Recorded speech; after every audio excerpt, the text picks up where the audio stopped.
How can businesses maximize the effectiveness of their email marketing campaigns? I'm Dr. Michael Lee, a consultant here, and I just wanted to give you a quick shout out because I want to thank every one of you, because if you have been following this month in terms of like the lives with Facebook or Instagram, YouTube, or even Twitter, wherever you're checking in from, then I know that you are a real go-getter and you really want to make sure your business, your coaching business, is actually effective to help more people. So I just want to acknowledge every one of you, because I know today is actually, I call it one of the most important aspects of marketing, because a lot of people don't realize the power of email and actually why it is actually so effective for businesses as well. So let me know if you're checking in here live, by the way. If you're live, push put live into the chat. If you're watching a replay, put replay, just so I can know who's in the room and also that I can see who I can be helping today as well. So a lot of you will know in we call it the .com bubble, that of course when the internet went crazy, email went crazy, and of course email is, we could almost say it's so antique now, it's about as antique as writing a letter to someone. But I want you to remember this, because this is the beauty of an email, that it's easily created, easily sent, easily received, and also it's just like writing a letter. But the thing is that a lot of people, they still don't utilize this amazing tool of email. Well, they utilize it, but they may not be getting any results from it. And the real problem with this is that they may spend a lot of time either like drafting some email, some copy to send to their prospects or even their audiences, and then they find that actually, oh, nothing came from it. Because what's actually happened here is that a lot of people around the world, they've actually become very sensitive to email now. And what I mean by sensitive to email, just think about it. When you go into a website, how many websites ask you for your email address? How many websites ask you to subscribe to something? Pretty much every single one, right? And the reason why is because they want to capture your email address so that they can then send you things later on. And I'm not saying this is a bad thing. It's a good thing, because of course the people that give you the email, that actually means that they have something that they can relate with you. So when you do get their email address, it's important to make sure that you are still aligned to the values that they perceive in you. So don't think, oh yeah, now I can just dump them a load of offers, a load of special offers, a load of content, because they probably won't appreciate that. You give them what they've asked for. So if they subscribe, say, subscribe here for our newsletter, give them the newsletter. Because at least it gives you that credibility that you're not a person that's going to spam them. So a lot of people make these mistakes when they are using email, because they don't really know how to use it. It's not what it is, it's like how to use it effectively to really help their prospects, but also help serve more people with their coaching business as well.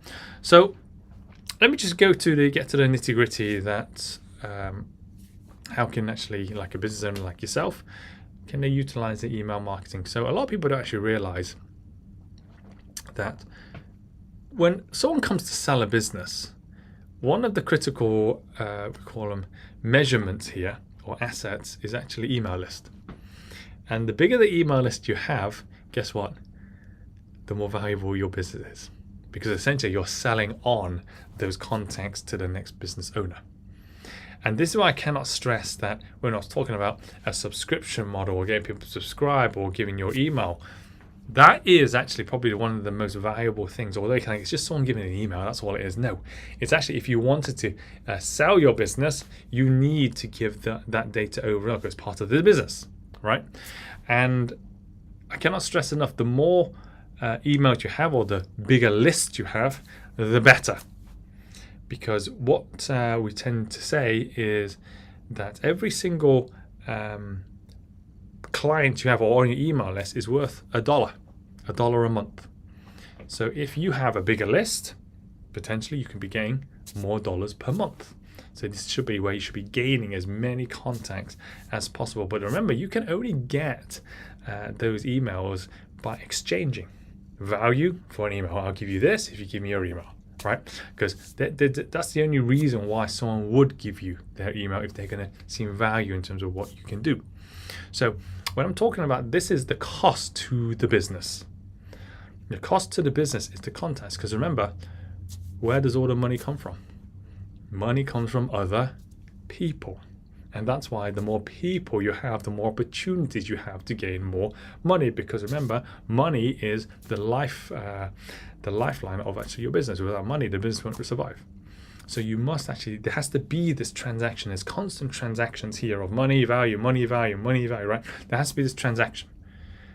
So make sure you are giving lots of value to gain these email contacts. The other thing that's really, really amazing about email is that it's free. It's free to send. I mean, if you're doing it manually, it's free. Just use whatever your Microsoft Outlook or if you're Mac Mail or whichever you choose. But of course, there are costs involved when you start using automated systems. So you've got your MailChimps, you've got your Entreport, you've got all these different softwares there that can be sending it on your behalf, but they'll be charging you per email.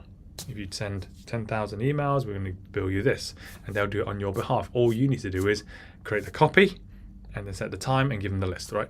And that's how a lot of these actually work. But essentially, you'll need someone to manage that for you, because as a business owner, you don't want to be the one that's putting on all these different hats. I'm going to be writing copy, and then I'm going to be creating, putting it into the system, and then setting the schedule, because you need to unlock your own genius. As a business owner, you have to see the bigger picture.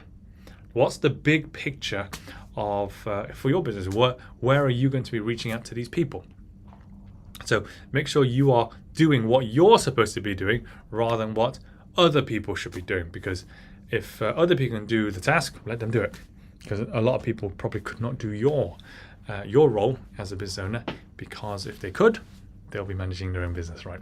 So make sure that you're doing what you're meant to be doing. But the good thing, like I said, email is great because it's generally free other than using software.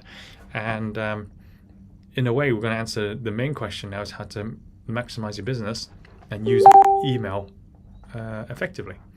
So what I don't want, I want to make it really clear that when you get someone's email, the worst thing you can do is abuse someone's trust.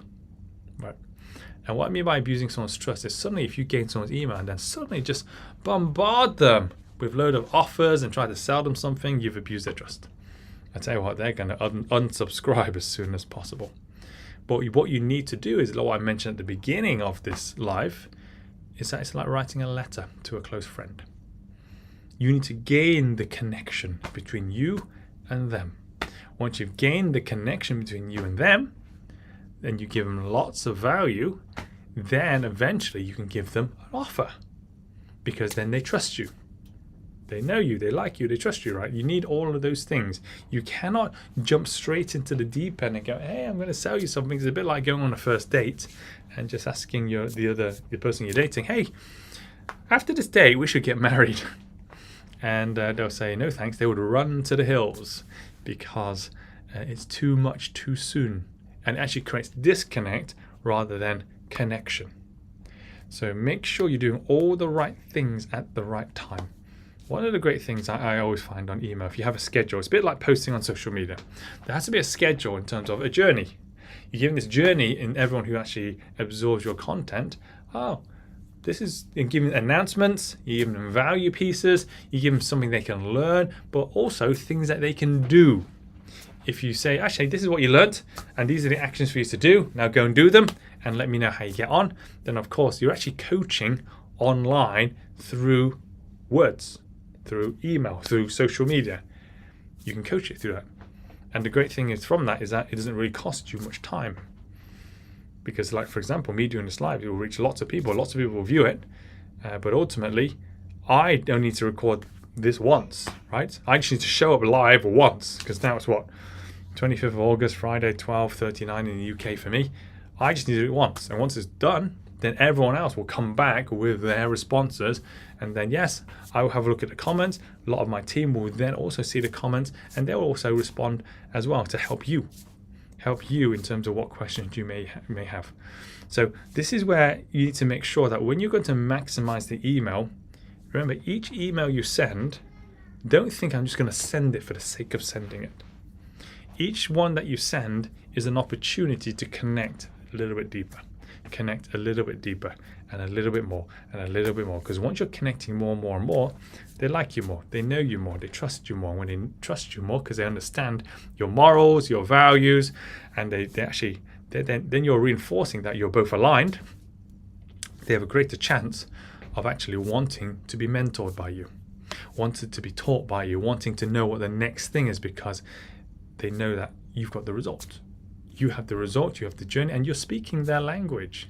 So I cannot stress enough, the key word here is connection, connection, connection. Make sure you are connecting using email. And I always say that when you're looking at email marketing, make sure you are writing the right, I call it long posts for email, because this is where people tend to like reading, but also at the right time. And actually, so when do people generally like reading? It's either in the morning or in the evening. They don't read during the day, they're at work. So if you're in the morning when you wake up, having a cup of coffee, and I read, I'm going to read this. It's either read a newspaper or read an email you send them. Or at night time, they might be in bed. They don't want to play a video. They don't want to disturb anyone, and they're going to read. So make sure you do it at the right time as well for your right audience. So I really hope that you found this live actually helpful in terms of what you can do with emails. Because actually, I'll give you another tip. When you do an email, make sure you don't attach like lots of videos or pictures, because generally a lot of email systems, they mark it as spam. So try not to do that, but do give lots of value in terms of written value, and you can give them links, that's okay as well. But in terms of how you're going to formulate it, make sure that you have the right template. And once you have the right template, follow it, make sure it works, and track. You must track how many people actually respond. And there's a lot of software out there, like I said, like MailChimp. They will track it for you to see how many people actually respond back to you. And they would actually change. Those that respond change from cold to warm. And those that keep responding go from warm to hot. And if they're a hot audience, yeah, that'll be the opportunity to send them an offer at some point. Okay, super. So I really hope that you found this really helpful. And this is exactly how I would write the email. I connect with you, I be honest with you, I give you value. And the next stage is I give you a call to action. Your call to action is this. What are you going to do? If you want to utilize email marketing, what's the next step you need to do right now? And I want you to write down that next step. And you can post it in the comments if you want to, so you're accountable. But write down your next step. And once you've written down your next step, I need you to make a commitment that you're going to do it.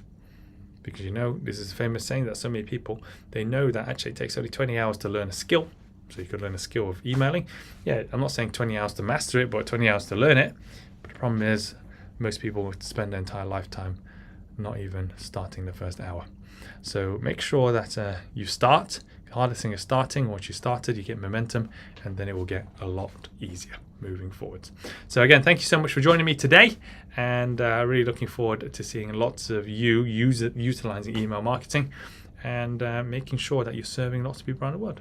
So again, thank you so much, and I wish every one of you an amazing weekend, and I look forward to seeing you next Friday live again at 12:30 here in the UK. Have a great weekend. Bye for now.